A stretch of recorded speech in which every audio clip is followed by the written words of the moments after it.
What is up, guys? This is Offensive T-shirt here. I am giving you a forewarning on this video. This is a non-scripted. I just needed to get this out because I've been putting this off for a while. I'm trying to do relatively consistent, seeing how this works out, and I have totally blown that off because I have not had the chance to type up a script for this to keep me on track. So this is probably going to be quite bad, not as well formatted as my last one, but I'm going to try to stay on topic as much as possible. This is essentially a Glock 45, or not Glock 45, that's my last video, a Glock 43X carry plus build. I'm going to also preface this by saying this is an older build. If I were to do this today, there's a couple things I would change about it. I will 100% tell you guys what that is. I just want to get that out of the way. I do not think that any of the parts on this gun are bad, or the choices that I've made are bad. Just more things have come out since, and I probably would make a few changes, and I might still make a couple changes if I were to make this again, okay? So, first off, this is a Glock 43X MOS, right? It is mostly, what I use it for is a mid-size concealed carry. I get that a lot of people probably think this is a micro 9, but in my thought process, this is mid-size carry. If I were to go large carry, I would go for the 45. And if I am doing micro 9 carry, I would probably use this. This is an FN Reflex. It is the older version, not the XL. Again, this is supposed to be micro carry. So that's my current, like, you know, I really need something small because this thing is tiny, absolutely tiny, especially when you get this flush fit mag in there. It is just absolutely microscopic, especially when you compare it to the 43X. I know that doesn't look like much of a size comparison. It's hard to tell that way, honestly. It's not too much shorter on length. Where you really get the size savings is in the pistol grip. Is there any other? I believe it's slightly thinner too. Yeah, they're about the same there too. But still, I think this is more like it. I don't feel this gun when it's in my waistband. I do feel this slightly. So I'm just gonna go ahead and say that's a mid-size gun build. If you have an issue with that, feel free to light me up in the comments. I'm not a genius or anything, so I'm not immune. So let's go ahead and get into it. I have tinkered with a bunch of things on this build.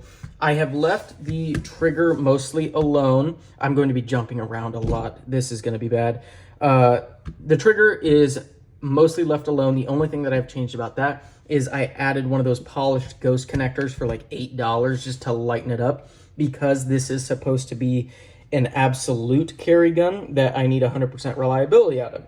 So I opted to not mess with the internals as much as my Glock 45 build.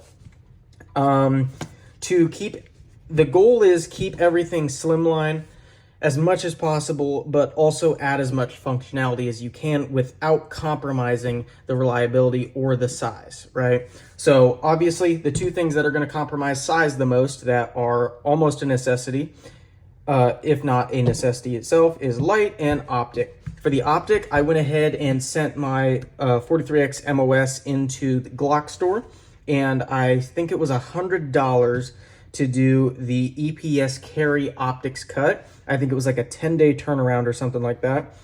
And that allows the optic to be direct mounted to the slide, so that way I didn't have to worry about optics plates, and it has a good co-witness. There you go, right there. So it's not as low as I would like, but it's not bad. It's not like it's an absolute co-witness. I prefer slightly lower, like my Glock 45, but nothing's perfect. The light that I went with, I'm sure you all can read, or at least I hope you can. This is the Streamlight TLR7 sub. No complaints about the light. I'm not a huge Streamlight guy. Realistically, if you're gonna throw a light on a 43X, everybody uses the TLR7 sub. I don't think I can find a single video on YouTube where they don't use that light. So if you don't like it, I'm sorry, you're SOL for the most part. I'm sure there's a couple other options. I will not even speak the name that starts with O because we are not using those. But it's a good light, no complaints. I'm just not like emphatic about them like I am like Stream or Surefire or Mod Light or Cloud Defensive. You know, those are my big Gucci brands that I just love. There's nothing wrong with them. There's nothing inherently right about them either. They're a good light, no complaints. Now, some of you I'm sure noticed there's a weird little thingy right here. This is an antimatter wing, right? This is something I've tinkered with. Sometimes I take it off, sometimes I put it back on. It's just, you know, it's one of those things that I don't know. I like it. It is good when you're going to the range, right? The issue I have with it is something that I have not exactly encountered yet. I am worried that pulling this in and out of the holster, one of these times, it's going to get caught. And this being a duty, like, carry gun, it just stresses me out. It gives me the heebie-jeebies. I like how it works. There's nothing bad about it. You get a good, firm hold on the gun. For any of those of you who don't know what the point of this is, it's essentially a fold down gas pedal. It's something that you can put your thumb on while you're shooting to keep the muzzle down while you're firing. So it helps relieve a bit of the snappiness that these Micro 9s have. It's not infallible, but it does help. Again, that's one of the things. Okay, I'm just gonna go ahead and go over this. The two things I would change about this build, if I were to do it in modern day, I would put a Radian ramjet on the front of this thing, because they just came out with the 43 ramjet, and I love the one I have on my 45. That I would remove the antimatter wing because I have that extra recoil reduction, right?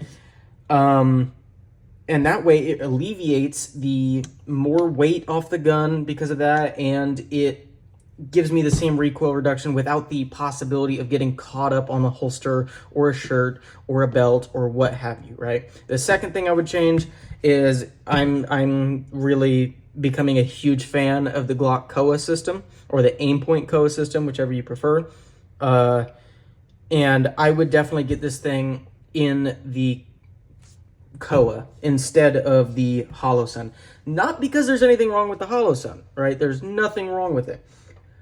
But you can't beat the price point. You can't, like I'm not going to go back and do it because then I'd be wasting money selling, you know, taking a loss on this and then going off and buying that. But there's an overhang here, right? From what I hear, the KOAs, even on the 43Xs, don't even have an overhang.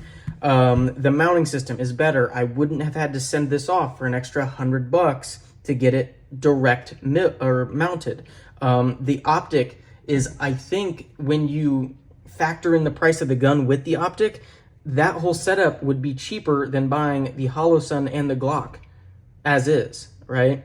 It's just, you cannot beat it, I don't think. In today's market, unless something else comes out, I don't think there's any beating it. This isn't a bad setup, and I don't not recommend it. If I had to recommend something, it would be that. This is a good gun, good build. It's just, I can't beat it. That's simple as that.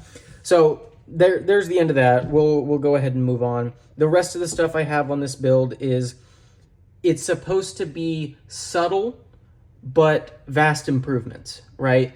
The, the slide release on this, the stock slide release, I could reach with my hand, right? It was easy to reach, but it was insanely stiff, and I had no idea if that was going to loosen up over time. So I went with this. I believe it is a Vickers. I am not entirely sure, but is a Vickers slide release. It's subtle. It's not like one of those crazy, you know, out there ones that goes up here and to the side. It's not a big bulging dot that thumps into everything. It maintains the form of the stock one, except it gives you a slight ridge right here, and it has little cuts in its serrations that give you a lot more of a firm grip on it, right? I would say it's 1,000 times easier. I love it. I could not think of a better one. I don't think they make this in the full-size variant of the Glock. They are only making it for the slim lines, to my knowledge, because I couldn't find one when I was looking for one for my 45. But I absolutely love that thing. There's absolutely nothing wrong with it. If I can recommend one unequivocal piece on this whole build, it's that. And I think it was $20. So take that at what you will and what value the gun industry has and what we put on certain items. But that is a $20 piece of metal that made this gun far more pleasurable for me to shoot, right? Next, we have the full shield arms getup, right? We have the mag release. We have the mag well, or the flared mag well, the smaller one, not the competition one, because again, this is supposed to be non-compromising in terms of size, and you don't really need a huge flared out thing unless you have huge hands that, like, my hands are about average, right? It fits on there pretty well. It drives my hand up into the gun a bit more. It firms up the grip when there's no mag in it. It's good. I don't think you need it, but if you want it, go ahead and grab it. I mean, I grabbed this and I know I didn't need that, and I'm going to probably be getting rid of that. But next, don't judge me. This is not how I carry this. I do not carry it with the extendo mag. All right, let me. Oh God, I'm fumbling here. I swear I do this faster. It's just performance anxiety. I swear. There we go. All right, so this is the shield arms mag with the it's the S15 with the +5 plate in it. I just put this on. I'm essentially tinkering with it. So the idea that I was having that I'm keeping on standby is, instead of going down to my basement and, you know, switching guns out, because I don't like leaving guns out when I'm not home, I can leave that gun locked away in the basement and take the normal shield arms mag out of this after I'm done carrying it, throw the +5 extension mag in, and now I have a 20+1 gun that, you know, is reliable, and I can throw that on my nightstand, or just have this mag sitting on my nightstand and then do a little swap, and then when I pick this up and start carrying it for the day, throw in the old one. Now, I am poor and lazy to a very bad combo, but I have yet to get another one of these S15 mags. I need to, I know, but that's my current problem. I need to buy another one of those and just keep it stock, so that way I can actually practice what I'm preaching and use it the way I was intending. But typically, I have the normal flush fit S15 magazine in here, which gives me 15+1. Now, I have heard problems with the S15 magazines. Don't know if they're 100% honest, if maybe it's just a couple quality control issues, maybe it's just people complaining just to complain. I don't know. I do know I have no problems with mine, and that's all I can really base my judgments off of. I like mine. I've never had a single malfunction in it, and I've run this gun into the dirt, making sure that everything's reliable on it. So I can't complain. But if that's something you're worried about and you're okay with 10-round mags, go ahead and just buy yourself, or get yourself the stock 10-round mags that Glock sells, and be happy with that, and don't let anybody steer you away from them. But I like my 15 rounds, and that's just me. But again, let's go ahead and continue on. The shield arms mag release is required with the shield arms mag. The reason being, since the stock magazine's polymer and this one is metal, this little groove right here eats into the internal magazine or mag release of the polymer mag release. I keep repeating myself. Anyway, the metal will eat away at the polymer mag release. So you need to buy the shield arms or a different one if you want, mag release that is aluminum.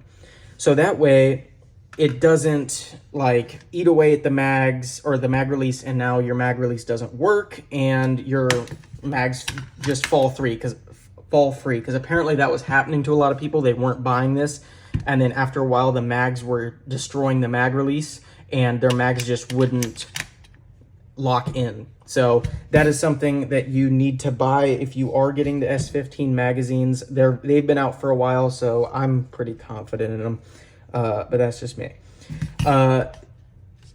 Along with the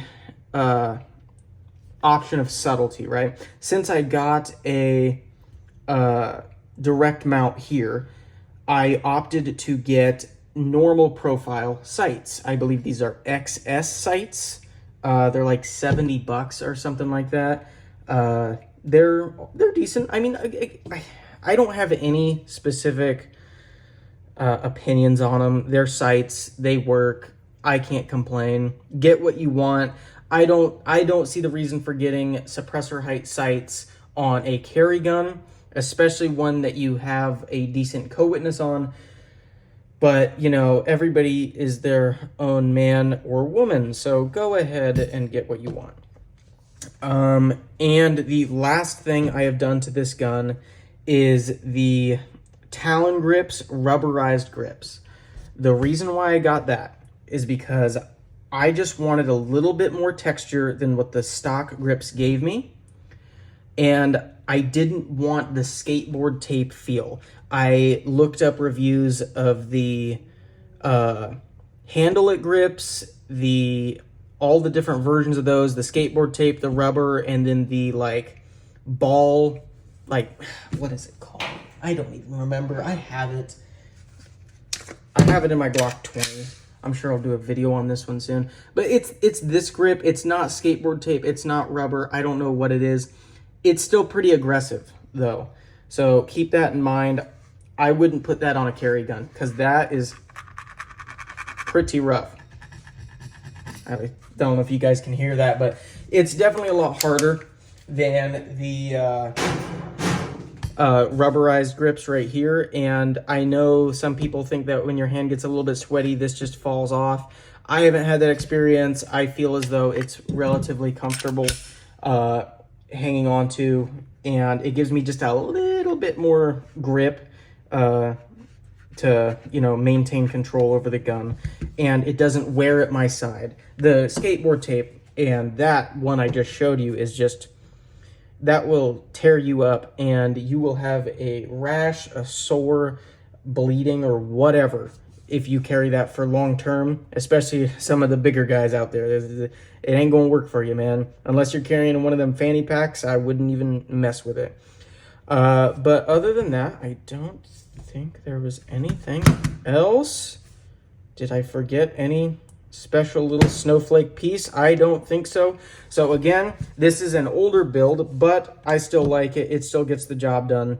The two things I would change about it, I would switch the model out for the Koa, so that way I didn't have to deal with all the sending it off to get it milled, and I would replace this antimatter wing with a Radian ramjet. And I know they're not the same part, but it performs the same task, and I like the way the ramjet performs that task better than the wing.